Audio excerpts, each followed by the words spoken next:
जी नमस्कार दोस्तों, आप लोग हो जाइए तैयार क्योंकि राजा राज करने आ रहे हैं खेसारी लाल यादव।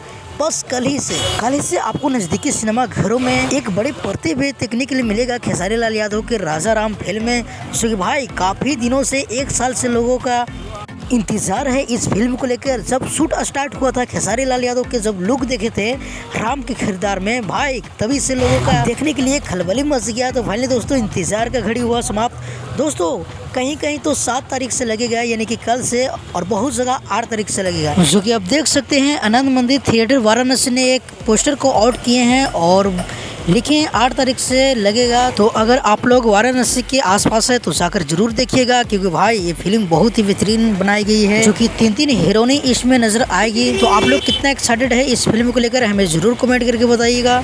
तो फिलहाल के लिए यही अपडेट था, मिलते हैं किसी अपडेट के साथ बहुत जल्द। जब तक के लिए जय हिंद जय भोजपुरी।